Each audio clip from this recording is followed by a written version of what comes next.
The homeless man dying on the sidewalk looked like everyone else ignored him. Dirty, forgotten, alone. Emergency room nurse Rachel Martinez didn't hesitate. She dropped to her knees and started compressions, her hands sinking into his filthy jacket that reeked of streets and survival. She had no idea that jacket bore a patch that would change her life. No idea the man beneath her desperate hands was Ghost, a living legend who'd founded the most loyal brotherhood of bikers in American history. And she had absolutely no idea that 3 days later, 95 Hells Angels would descend on her hospital with a roar that shook windows, carrying something that would make her weep. The homeless man wasn't homeless at all, and what the bikers revealed would expose a tragedy, an injustice, and a love so fierce it would restore your faith in humanity. Before we continue with Rachel's story, if you could take just a moment to hit that like button and subscribe to the channel, it would mean the world to us. We share stories like this every week, stories about real people doing extraordinary things, and your support helps us keep bringing these moments of hope and inspiration alive. If this story touches your heart, consider sharing it with someone who needs to hear it today. Thank you so much for being here. Downtown Los Angeles on a Tuesday afternoon feels like controlled chaos. The lunch rush brings thousands of people onto the sidewalks, flooding out of office buildings and retail shops, everyone moving with purpose toward their next destination. It's 2:45 in the afternoon, and the California sun beats down on concrete that radiates heat back up in shimmering waves. Among the sea of business suits and designer handbags walks Rachel Martinez, 34 years old, still wearing her hospital scrub from the emergency room shift she just finished. The blue fabric is wrinkled and bears the faint stains of a 12-hour battle with human suffering. She's exhausted in a way that goes beyond physical tiredness, the kind of exhaustion that seeps into your bones after working 3 double shifts in a single week. Rachel is a single mother, and every extra hour she works means another bill gets paid, another month of stability for her 7-year-old daughter Sophia. She just wants coffee. One simple cup of coffee before she drives home, picks up Sophia from after-school care, and somehow finds the energy to be the mother her daughter deserves. The coffee shop is half a block away when everything changes. From a narrow alley between 2 buildings, a man stumbles onto the sidewalk. He's homeless. That much is immediately obvious. His clothes are layers of tattered fabric, his gray beard matted and unkempt, his skin bearing the weathered darkness of someone who lives entirely outdoors. The smell reaches Rachel before she fully processes what she's seeing. Unwashed clothes mixed with urine, the sharp tang of alcohol, and something else, something wrong. The man clutches his chest with both hands, his face contorted in agony. "Help!" he gasps, the word barely audible. "Please." Then his legs buckle and he goes down hard, his head striking the concrete with a sound that makes Rachel's stomach drop. The impact echoes through the busy street, and for a split second, time seems to stop. Then the crowd moves, but not toward him. People scatter, actively moving away from the fallen man, as if he's radioactive. A businessman in an expensive suit crosses to the other side of the street without breaking stride. A young couple clutches each other and hurries past, the woman pulling her boyfriend's arm. A mother with a stroller sees the scene and physically turns her child's face away. "Don't look, sweetie. Just keep walking." Rachel freezes. For exactly 2 seconds, she stands there holding her coffee, her exhausted mind processing what her eyes are seeing. The man is lying on his side now, his body beginning to convulse. His lips are turning blue, that terrible color that means oxygen is being cut off from his brain. His eyes roll back, showing only whites. And every single person around him is walking away. Rachel thinks. He could have anything. Hepatitis, HIV, tuberculosis. He could be violent, unpredictable. She has a daughter at home who needs her. But even as these thoughts race through her mind, her body is already moving. The coffee cup falls from her hand, splashing dark liquid across the pavement. Rachel drops to her knees beside the dying man, her scrubs immediately soaking up the grime of the sidewalk. "Sir," she says, her voice loud and clear. "Sir, can you hear me?" Her hands hover over his filthy jacket for just a moment. It's military green underneath all the dirt, and she can see patches sewn onto the fabric. Though they're so covered in grime, she can't make out what they say. Most people had walked away. They'd seen a homeless man, someone society had deemed disposable, and they'd made their choice. But Rachel Martinez made a different choice. She placed her hands on that jacket, feeling it sticky and damp beneath her palms, and she began to fight for a stranger's life while the world kept walking.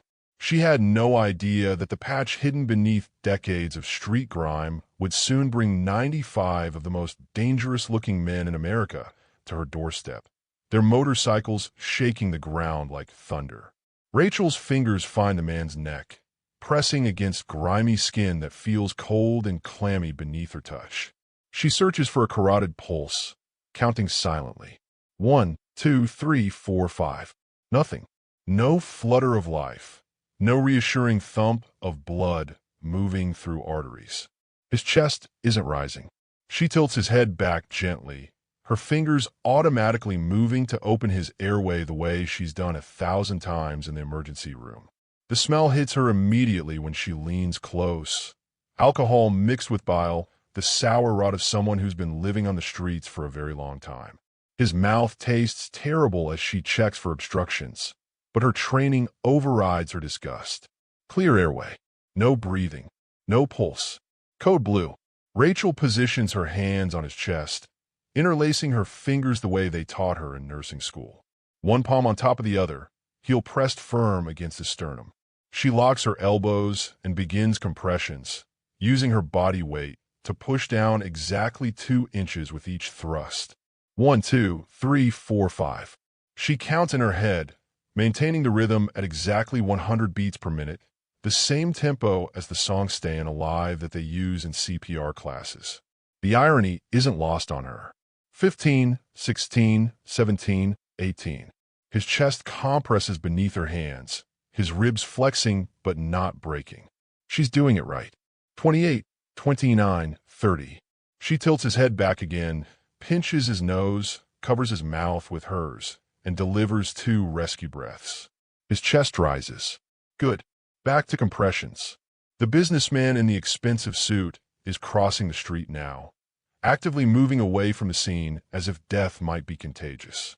A young couple stops on the opposite sidewalk, and the woman raises her phone.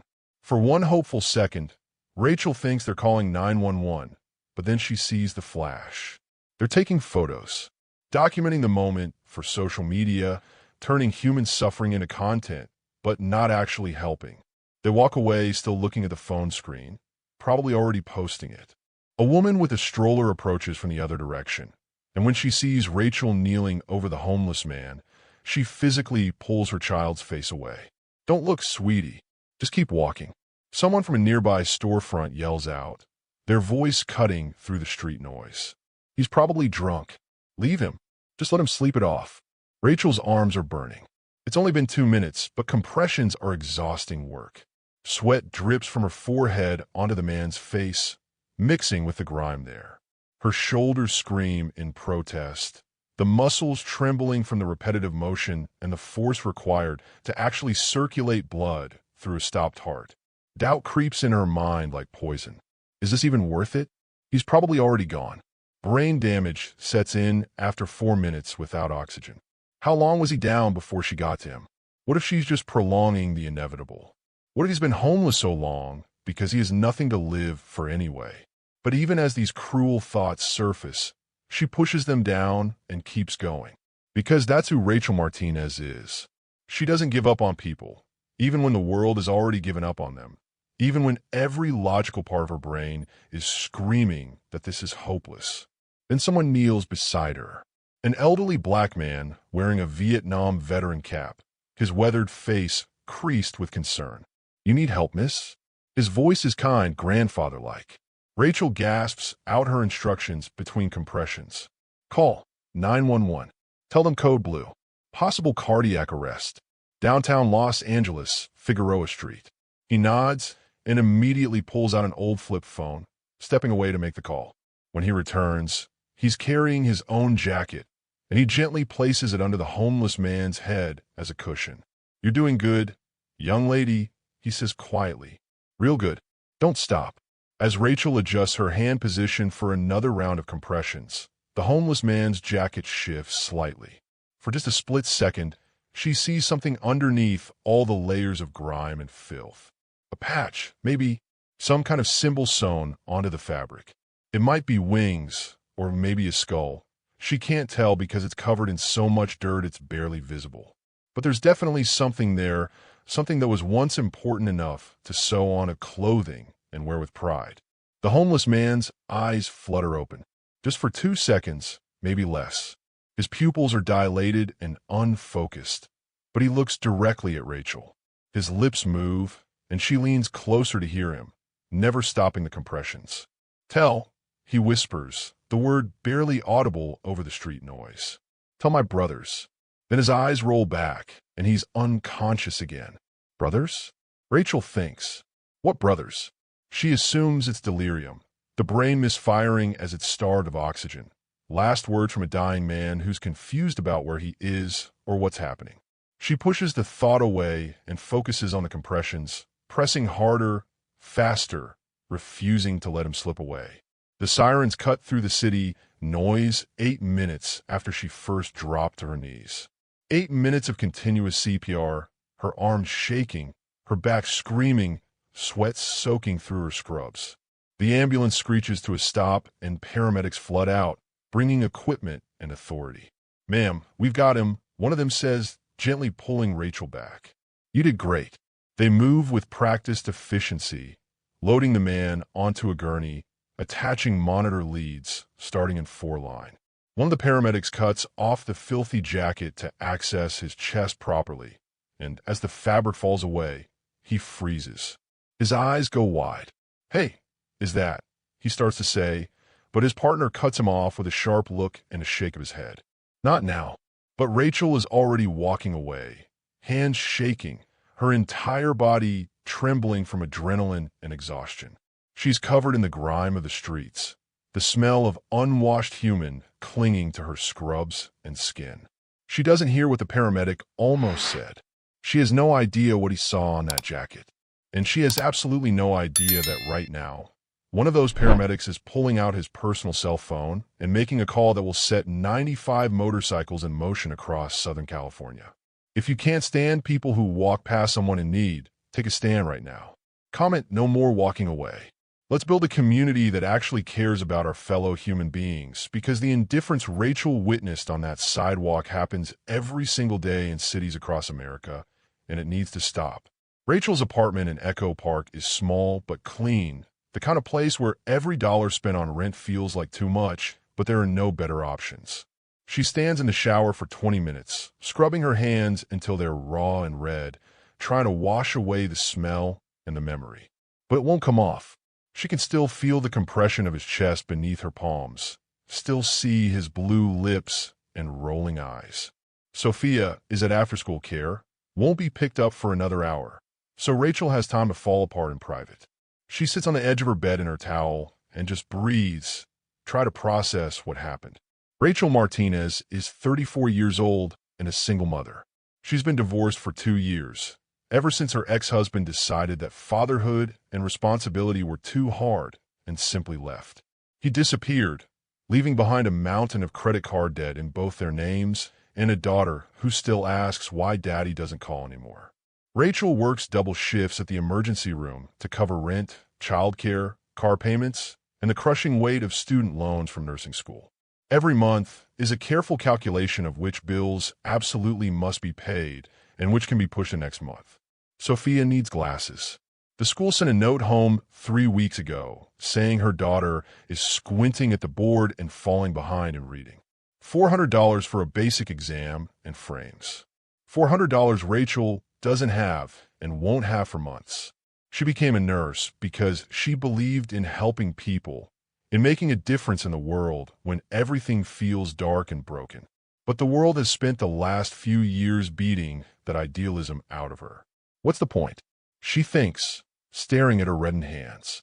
That homeless man will probably overdose or get hit by a car within a week. Maybe I just prolonged his suffering. The thought makes her feel cruel immediately. That's a terrible thing to think, Rachel.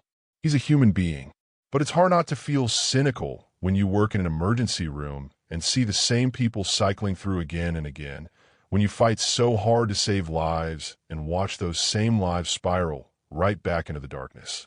She picks up Sophia from after-school care at 5:30, arriving 10 minutes late and getting hit with another $25 late fee that makes her stomach clench. Sophia climbs into the back seat of their aging Honda Civic, her backpack nearly as big as she is. "Mommy, why do you smell funny?" Rachel glances at her daughter in the rearview mirror. "I helped someone today, Mija, someone who needed it. Did they say thank you?" Sophia asks, because she's 7 and still believes the world works fairly, that good deeds get rewarded. Rachel is quiet for a long moment, stopped at a red light, staring at nothing. "No, baby, but that's okay. Sometimes we help people just because it's the right thing to do, not because we get anything back." At 9:30 that night, after dinner and homework and bedtime stories, after Sophia is finally asleep in her small bedroom, Rachel's phone rings. Unknown number. She almost doesn't answer, assuming it's a spam call or a debt collector, but something makes her pick up. "Hello, is this Rachel Martinez?" The voice is male, deep, but surprisingly gentle. "The nurse who helped someone on Figueroa Street today?" Rachel's heart starts pounding. "Yes," she says slowly. "Who is this?" There's a pause, and she can hear background noise, multiple voices, movement. "Ma'am, my name is Marcus. I'm calling on behalf of someone you saved today. We need to know, did he say anything to you? Anything at all?" Rachel remembers those 2 seconds when the homeless man's eyes opened, remembers the words that made no sense. He said, "Tell my brothers." That's all. Just those 3 words. The silence on the other end of the line stretches so long Rachel thinks the call has dropped. Then Marcus speaks again, and his voice is thick with emotion, breaking on the words. "Thank you, ma'am. You have no idea what you just did. No idea who you saved." Then the line goes dead. Rachel stares at her phone for 5 minutes, trying to make sense of what just happened. Who was that? Who were these brothers? Why did that stranger sound like he was about to cry? She opens Google on her phone and types "homeless man save Figueroa Street," but nothing comes up yet. The news hasn't picked up the story. She tries to sleep, but can't, lying in bed staring at the ceiling, replaying the day over and over. Rachel Martinez had no idea that the phone call she'd just received had been made from a clubhouse 40 miles away in the San Gabriel Valley, where grown men covered in tattoos and leather were openly weeping.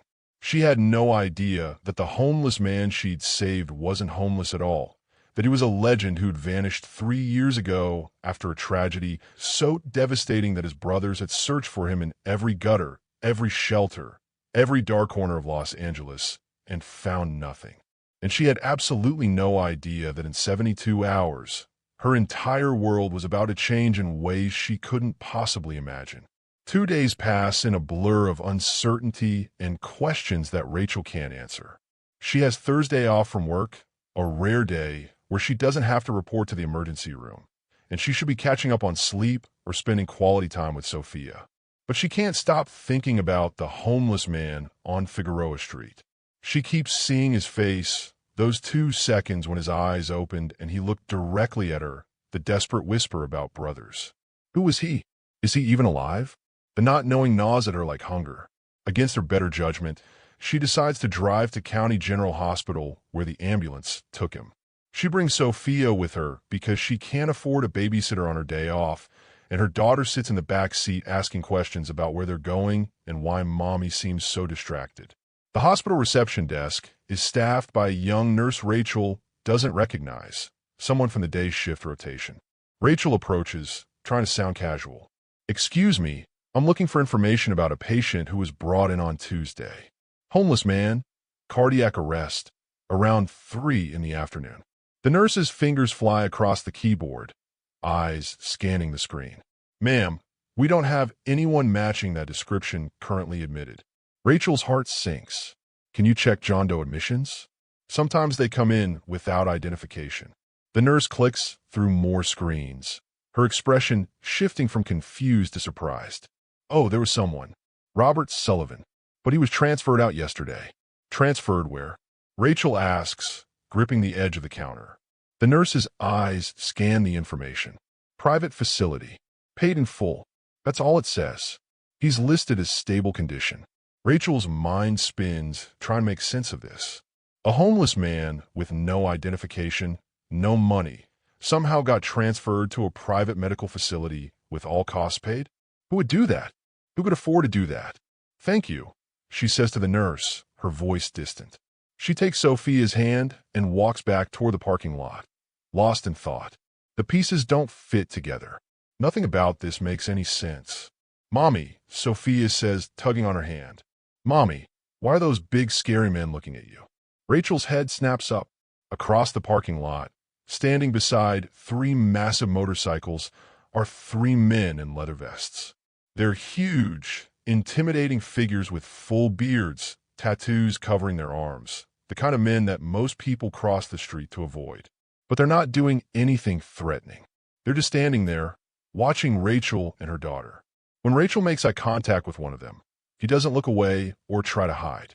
Instead, he nods at her, a slow, deliberate acknowledgement. Then all 3 of them mount their motorcycles and ride away, engines rumbling like distant thunder. Rachel's pulse is racing. What the hell is going on? If you're already hooked and need to know what happens next, hit that like button right now. And if you think Rachel deserves better than struggling alone, comment Rachel deserves more, because what's about to happen will restore your faith in humanity. Rachel had no idea those men were watching over her, protecting her, making sure she was safe. Because to them, she wasn't just a nurse who'd done her job. She was the woman who'd saved their father. 3 days after she saved the homeless man's life, the local newspaper runs a small story on page 6. Nurse saves homeless man's life, vanishes without recognition. It's barely 3 paragraphs long, the kind of feel-good human interest piece that fills space between the real news. There's a grainy photo that someone took on their phone from across the street, showing Rachel kneeling over the man, her hands on his chest mid-compression. The man's face is obscured, turned away from the camera, but Rachel is clearly visible in her blue scrubs, hair falling around her face, completely focused on saving a life while the world walked past. The article quotes the elderly Vietnam veteran who called 911.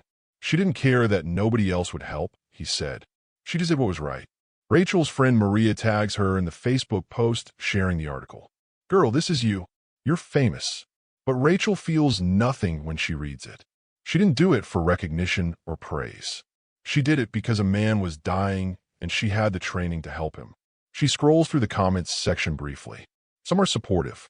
That's my daughter's nurse. Rachel is amazing. Faith in humanity restored. But others are cynical, probably doing it for attention.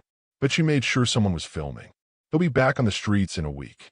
Rachel closes the app and goes back to her regular life, trying to forget about the whole thing. But something strange starts happening in the comment section over the next few hours. The post gets shared to other groups, local Los Angeles community pages, and the comments start flooding in with a very specific message. Ghost lives. Ghost is alive. Who saved Ghost? The profile pictures on these comments are all similar. Motorcycles, leather vests, patches, beards. Men and some women who all seem to know something Rachel doesn't. Someone posts a question. Does anyone know who this nurse is? We need to find her. Another comment. The brothers are looking. If you know her, please reach out. The tone isn't threatening, but it's urgent, almost desperate. Rachel sees these comments that evening when Maria texts her again. Your post is kind of blowing up. Who is Ghost? Rachel stares at the name. Ghost. She opens Google and types in Ghost Biker Los Angeles. The results flood her screen. Ghost Sullivan, legendary Hells Angels founder. Whatever happened to Ghost Sullivan? Biker legend vanishes without a trace. She clicks on the first article, dated 3 years ago, and begins to read. Her hand starts shaking before she's even halfway through. Bobby Ghost Sullivan founded the West Coast charter of the Hells Angels in 1978 when he was barely 25 years old. But unlike the stereotype of outlaw bikers, Ghost built his life on legitimate business. He owned a chain of motorcycle repair shops across Southern California, employed dozens of people, paid his taxes, and became a respected figure in both the biker community and the business world. He earned the nickname Ghost because of his habit of appearing when other bikers were in trouble. Someone broke down on the highway at 2 in the morning. Ghost would materialize out of nowhere with tools and expertise. A brother got arrested and needed bail. Ghost was already at the station with cash before anyone made a phone call. He'd help, fix the problem, and disappear again before anyone could properly thank him. He was a legend, a father figure to hundreds of bikers who called him Pops or Ghost Dad. He was married to Linda Sullivan for 35 years. By all accounts, it was the kind of love that people write songs about.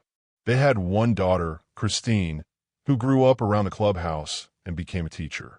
The articles show photos. Ghost in his younger days, leather vest covered in patches, arm around a beautiful woman with kind eyes.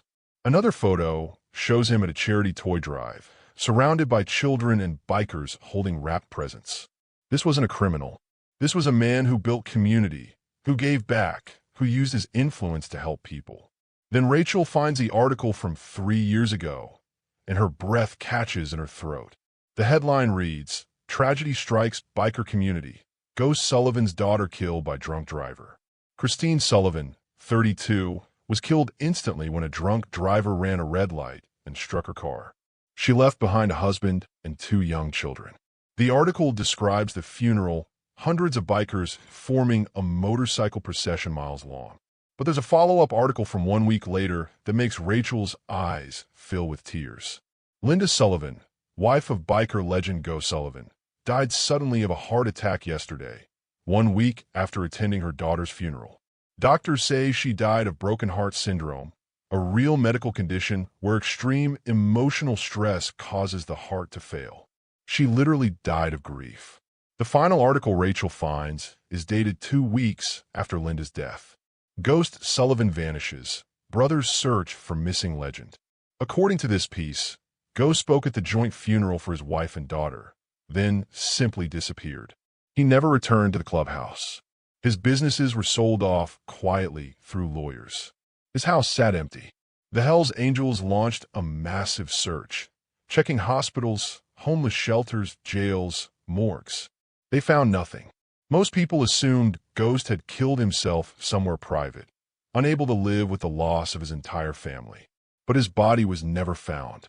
The search continued for months, then a year, then 2 years.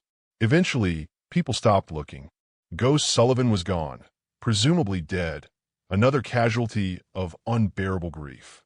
Rachel sits at her kitchen table with tears streaming down her face. The homeless man she saved was this man, this legend who'd lost everything and chosen the streets as his grave. He'd been waiting to die for 3 years, and she'd dragged him back to life. "Oh my God," she whispers. Sophia looks up from her coloring book. "Mommy, why are you sad?" Rachel wipes her eyes. "I'm not sad, baby. I'm just understanding something I didn't understand before." She looks back at the photos of Ghost in his prime, strong, vibrant, surrounded by people who loved him. Then she remembers the man on the sidewalk, filthy, broken, alone. The transformation grief can cause, the way it can destroy even the strongest person, hits her like a physical blow. Rachel had saved a legend, but she had no idea that to Ghost brothers, she'd done something even more important. She'd proven that in his darkest moment, when Ghost had finally given up on himself, when he'd spent 3 years waiting for death on the streets of Los Angeles, the universe hadn't given up on him. A nurse who could have walked away like everyone else chose to fight instead. And they were about to make sure she knew exactly what that meant. If you believe that grief can break even the strongest among us, and that no one is beyond saving, comment nobody is lost forever. Because this is where the story becomes something none of us expected. 5 days after Rachel Martinez saved a homeless man's life on Figueroa Street, she's back at work for a day shift at County General Hospital. It feels good to return to routine, to the familiar chaos of the emergency room, where she knows exactly what she's supposed to do and how to do it. The morning passes in the usual blur of human suffering that requires clinical detachment. A car accident victim with lacerations, a construction worker with a broken arm, 3 cases of the flu, a teenager who overdosed on pills and needed his stomach pumped. It's 11:47 in the morning when everything changes. Rachel is in the trauma bay, updating a patient chart, when she hears something that doesn't belong in the sterile environment of a hospital. A rumble, distant at first, like thunder rolling in from far away, but growing steadily louder. Patients in the waiting room stand up, moving toward the windows. The security guard's radio crackles with urgent voices. We've got motorcycles approaching. A lot of motorcycles. The rumble becomes a roar, and through the windows Rachel can see them coming. A formation of motorcycles so large it looks like an invading army. 95 Hells Angels pull into the hospital parking lot with military precision, their bikes moving in perfect synchronization. Then, simultaneously, every single engine cuts off. The sudden silence after all that noise is deafening, oppressive, heavy with anticipation. The men dismount slowly, deliberately. They're wearing leather vests covered in patches, their arms covered in tattoos, beards ranging from neatly trimmed to wild and gray. They range in age from their 30s to their 70s, and while they look intimidating, there's something purposeful about their movements. They're not here for violence. They're here for something else. Inside the hospital, panic spreads like wildfire. The security guard is on his radio immediately. "This is County General. We have a gang situation. We need LAPD now." Nurses rush to lock the emergency room doors, their faces pale with fear. Patients pull out their phones, some calling loved ones, others filming what they're certain is about to be a violent confrontation. The hospital administrator, a man named Mr. Chun who normally deals with budgets and staffing issues, comes running down the hallway, his tie askew, sweat beading on his forehead. What's happening? Who are these people? Nobody has answers. They just know that 95 bikers have surrounded the hospital, and that can't possibly mean anything good. Rachel is in the trauma bay when she hears the commotion. She walks toward the emergency room entrance, drawn by the crowd of staff and patients all pressing against the glass doors. And when she sees the wall of leather and chrome outside, her heart drops into her stomach. What's happening? She asks, but nobody answers her because nobody knows. A security guard puts his hand on her shoulder. "Ma'am, get back. This could be dangerous." But Rachel can't look away. The bikers are standing in formation, not moving, not threatening, just waiting. And then one of them steps forward. He's massive, easily 6 feet 4 inches tall, with a gray beard that reaches his chest and eyes that are somehow both hard and gentle at the same time. He's 62 years old, though he carries himself like a much younger man. This is Marcus, president of the West Coast Charter, and he walks to the glass doors with his hands raised, palms open, showing he's not armed. His voice carries across the parking lot, loud enough for everyone inside to hear. "We're not here for trouble. We're looking for Nurse Rachel Martinez. We need to thank her." Every head in that emergency room turns to look at Rachel. The administrator stares at her with wide eyes. "You know these people?" Rachel's mouth is dry, her heart pounding so hard she can feel it in her throat. "I don't think so," she says, but even as the words leave her mouth, something clicks. That voice, deep, gentle, respectful. It's the same voice from the phone call 5 nights ago. "Marcus." Rachel walks to the door on legs that feel like they're made of water. Her hands are shaking as she pushes it open just slightly, creating a gap barely wide enough to speak through. "I'm Rachel Martinez," she says, her voice smaller than she intended. Marcus takes off his sunglasses, and Rachel can see that his eyes are red and swollen from crying. "Ma'am," he says, his voice breaking immediately on that single word. "You saved our father. You saved Ghost." The word save comes out strangled, barely recognizable, and behind Marcus, 94 other men stand at attention. Silent tears are running down weathered faces, tough men who've lived hard lives, openly weeping in a hospital parking lot. Marcus continues, and Rachel realizes the entire hospital has gone silent to listen. "You don't know us, but we know you. 5 days ago, you did something nobody else would do. You fought for a homeless man's life while the world walked away. That man is Robert Ghost Sullivan. He's our founder, our father, our brother. He's been missing for 3 years after his family died. We thought we'd lost him forever. We thought he was dead. And then we got a call from a paramedic who recognized the patch on his jacket. Who told us a nurse had saved him? Who told us that while everyone else walked past, you dropped to your knees and brought him back to life?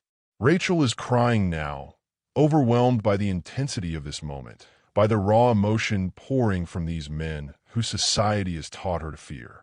I just did my job, she manages to say through her tears. Marcus shakes his head slowly. No, ma'am, you did more than that. You saw a human being when everyone else saw trash. You fought like hell to save him when it would have been easier to walk away. You gave us back our father. That's not a job. That's a miracle. The sound of sirens cuts through the emotional moment. LAPD cruisers are pulling up, lights flashing, and officers step out with their hands on their weapons. Everyone stay calm. One officer shouts, his voice carrying the authority of law enforcement, confronting a potential threat. Marcus turns slowly, his movements careful and non-threatening. Officers, we're not here for trouble. We're here to honor this woman. She saved our brother's life. This is intimidation, the lead officer says, moving closer. You need to leave hospital property now. Marcus's voice remains calm, measured. We're on public property, exercising our constitutional rights. We haven't broken any laws, officer. We're simply here to thank someone who deserves to be thanked. The tension is thick enough to cut with a knife. Police officers with hands on guns, 95 bikers standing their ground, hospital staff and patients watching through windows, everyone waiting to see if the situation will explode into violence. Then a voice cuts through the standoff, weak but unmistakable. Let them be, officers. These are my brothers. Orderlies are wheeling Robert Ghost Sullivan out of the hospital in a wheelchair. He's been cleaned up, his beard trimmed, his hair washed, wearing a hospital gown with 4 lines still attached to his arm and an oxygen cannula in his nose. He looks 20 years younger than the man dying on Figueroa Street, and his eyes are alert, present, fully alive. When the 95 bikers see Ghost, something happens that Rachel will remember for the rest of her life.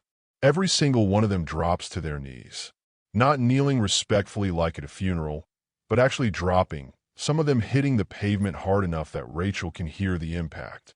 They're crying openly, unashamedly, these hardened men who've probably seen more violence and tragedy than most people can imagine. Ghost is alive, someone says, the words coming out like a prayer.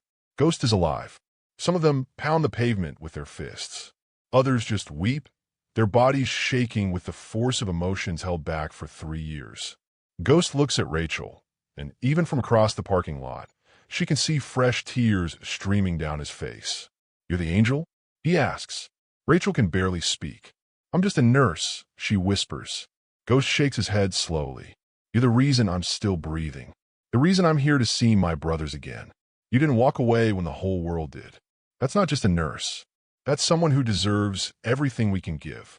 If you believe this is what Brotherhood really looks like, not violence or gangs or criminals, but men who love their father enough to weep in public, then hit that subscribe button right now. Because trolls who think bikers are all dangerous need to see this. Share this video to prove them wrong. Show the world what real loyalty looks like. The police slowly backed away, recognizing this wasn't a threat, but a family reunion. But what the bikers did next is what made national headlines and changed Rachel's life forever. Because Ghost had already made a phone call from his hospital bed, and what was about to happen would prove that when bikers make a promise, they keep it. When they decide someone is family, nothing in this world can break that bond. The hospital administrator, Mr. Chun, makes a decision that probably violates several hospital policies, but feels morally right. He approaches Marcus and speaks quietly. You have 10 minutes. You can use the cafeteria. Then you need to leave. Marcus nods with genuine gratitude. Thank you, sir. That's all we need. Rachel, Ghost, Marcus, and about 15 key members of the Brotherhood move inside while the other bikers wait respectfully in the parking lot. Patients and hospital staff crowd around the cafeteria windows, pressing against the glass to watch whatever is about to happen. This moment feels historic, like witnessing something that will be talked about for years. Inside the cafeteria, Ghost is helped into a chair, still weak from his ordeal, but determined to be present for this. Marcus stands at the center of the room, his presence commanding without being threatening. Miss Martinez, he begins, his voice steady but emotional. Ghost asked us to do something. When he woke up in that hospital bed and found out what you did, found out you fought for 8 minutes while people walked by and did nothing, he made phone calls. We made phone calls. The Brotherhood mobilized. Because that's what we do when someone shows us what real courage looks like. Marcus pulls an envelope from his leather vest. Your car. A 2004 Honda Civic with 180,000 miles on it. Rachel's eyes go wide. How do you know about my car? Marcus doesn't smile, but there's warmth in his eyes. We know it barely runs. We know you're one breakdown away from losing your job because you can't get here. We know you've been putting off repairs you can't afford. So we fixed it. Completely rebuilt engine, new transmission, new tires, full brake system, new battery. You got another 100,000 miles, easy. The work was donated by brothers who own shops. The car is in the parking lot right now, ready to go. Rachel's hands are shaking so badly, she can barely hold the envelope. I can't accept this, she whispers. I can't take this from you. Ghost speaks up from his chair, his voice still weak, but absolutely firm. You can, and you will. That's not charity, Rachel.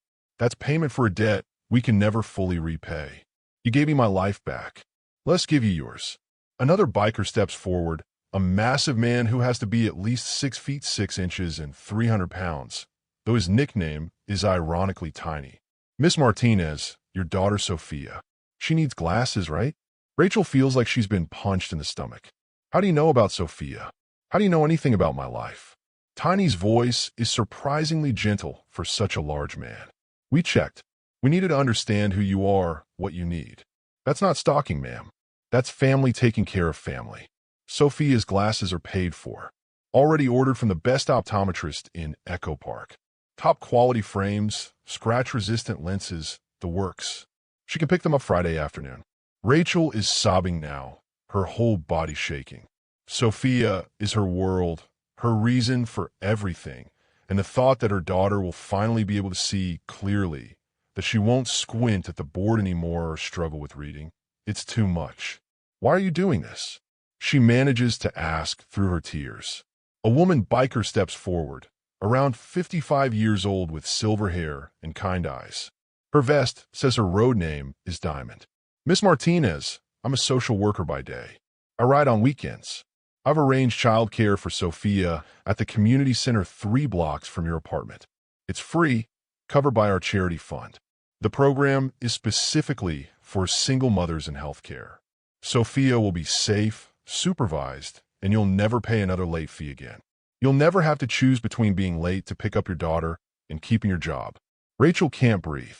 She's hyperventilating, her vision swimming with tears. These strangers, these bikers that society told her to fear, have looked into every corner of her struggling life and decided to fix it. Marcus isn't finished. Because you saved our father when he'd given up on himself. Because you're struggling just like he was, different streets but the same pain. Because you're drowning and nobody sees it except us. And because that's what we do. We take care of family. And your family now, Rachel. Whether you want to be or not, whether you understand it or not, you're one of us. Ghost struggles to stand from his wheelchair, waving away the hands that try to help him. Rachel moves toward him instinctively. Sir, please sit down. You shouldn't be standing. Ghost shakes his head. I need to stand for this. He reaches into the pocket of his hospital gown and pulls out a folded piece of paper. This is a check. It's from all 95 of us. We each contributed what we could. Some brothers gave $100. Some gave $10,000. The amount doesn't matter. The love does. He hands the paper to Rachel with both hands, like he's presenting something sacred. Rachel unfolds it with trembling fingers, and when she sees the number, the world stops. $127,000. Made out to Rachel Martinez. The memo line reads, "For the angel who saved Ghost." Rachel's legs simply stop working. She falls into a chair, hyperventilating, staring at the check like it's written in a foreign language she can't understand. I can't, she gasps. This is too much. I can't take this. I didn't do anything to deserve this. Ghost kneels beside her chair with great effort, his movements stiff and painful, but his eyes are clear and focused. Listen to me, Rachel. My daughter died 3 years ago. Drunk driver ran a red light. She was 32 years old, a teacher, the best person I've ever known. My wife Linda died 1 week later. Heart attack. The doctors said it was broken heart syndrome. She literally died from grief. I lost everything in 2 weeks. My reason to live, my business, my home, my future, everything that made me who I was gone. I chose the streets because I felt I deserved to die there. I felt I'd failed to protect my daughter, failed my wife, failed at being a man. For 3 years, I waited for death. I drank, I starved, I slept in alleys and hoped every night would be my last. And then you came. Ghost's voice breaks, tears streaming down his face. You fought for me when I'd stopped fighting for myself. You fought for me when the whole world walked away. You reminded me that someone, somewhere, still gives a damn about a broken old man who'd given up. That gift, the gift of being seen, of being valued, of being fought for, that's worth more than money can measure. But money is what we have. Money is what you need. So money is what we give. Marcus steps forward to explain further. This is for your student loans, your rent, Sophia's future. We want you to go back to school if that's your dream, get your nurse practitioner degree, or take time off, recover from the grind that's killing you. Whatever you need, Rachel. Whatever makes your life better. That's what this is for. Rachel finally finds words through her tears. I don't deserve this. I was just doing my job. Ghost takes her hands in his, and we're just doing ours. Brotherhood means nobody fights alone. You save me. We save you. That's the code. That's the only code that matters. Outside the cafeteria windows, news crews have arrived. Someone tipped them off, and cameras are filming through the glass, capturing every moment of this scene. This is going to be on every news channel by evening. It's going to go viral. But Rachel doesn't know that yet. All she knows is that 95 strangers have looked at her struggling life and decided to change it. If you believe this is what real men look like, not toxic masculinity, but grown men crying and giving everything to help someone who helped them, comment, "This is Brotherhood." Let's show the world that kindness is strength, not weakness. The bikers who've been waiting outside begin filing into the cafeteria. And what happens next is something Rachel will remember forever. They form a circle around her, 95 men and women in leather and patches. One by one, each person approaches Rachel. Some shake her hand, some hug her. Every single one says the same 2 words, "Thank you." 95 times. It takes 20 minutes. Rachel cries through every single interaction, and by the end, her throat is raw from sobbing. These hardened bikers, these people society fears, have become her family in the span of an hour. The video of that moment would be viewed 50 million times in 72 hours. It would spark a national movement. But what happened after the cameras left, that's the part that proves this story isn't about one moment. It's about what happens when brotherhood meets purpose, when gratitude becomes action, and when 95 people decide that one nurse's struggle is now their mission. 1 week later, Rachel's life looks completely different. She wakes up in her apartment and doesn't immediately feel the crushing weight of financial anxiety. Her student loans are paid in full. Her rent is covered 6 months ahead. Her car starts perfectly every single morning, and she cries the first 3 times because she'd gotten so used to it struggling to that moment of uncertainty about whether today would be the day it finally died. Sophia picks up her glasses on Friday afternoon, and when she puts them on, her face transforms. "Mommy," she says with wonder in her voice, "the world is so clear. I can see everything." Rachel holds her daughter and weeps because this simple thing, this basic necessity that every child deserves, had been out of reach for months. The childcare situation means Rachel isn't racing against the clock anymore, isn't calculating whether she can squeeze in an extra 30 minutes at work without incurring late fees. For the first time in years, Rachel's face looks rested. The dark circles under her eyes begin to fade. She smiles more easily. She laughs at Sophia's jokes instead of being too exhausted to engage. Ghost is moved to a sober living home, all costs covered by his brothers, and he begins the long road to recovery. He attends therapy twice a week, grief counseling that helps him process the unbearable loss he'd try to drink away. He visits Linda and Christine's graves with Marcus, and instead of wanting to die with them, he talks to them about Rachel, about second chances, about how their legacy of helping others lives on. "I'm not okay yet," he tells Marcus one afternoon, standing at the graveside. "But I'm alive, and that's because of Rachel." The media explosion is overwhelming. CNN, Fox News, MSNBC, every major network covers the story. Bikers save nurse who saved their leader. Modern-day angels. How Hell's Angels changed one woman's life. Rachel does one interview, hesitantly, uncomfortable with the attention, but understanding that her story might help others. She becomes the face of everyday heroes, the symbol of what happens when one person refuses to walk away. The hashtag Save the Angels starts trending on social media. People begin fundraising for struggling nurses nationwide. Healthcare workers share their own stories of financial hardship, of choosing between paying rent and buying groceries, of working double shifts until their bodies break down. Other motorcycle clubs see what the West Coast Charter did and start similar programs. Operation Angel Fund is created, a nationwide network of bikers helping healthcare workers. Ghost visits Rachel every week, bringing age-appropriate gifts for Sophia, telling stories about Linda and Christine, slowly becoming the grandfather figure Sophia lost when Rachel's father passed away years ago. "You gave me back my life," he tells Rachel. "Let me be part of yours."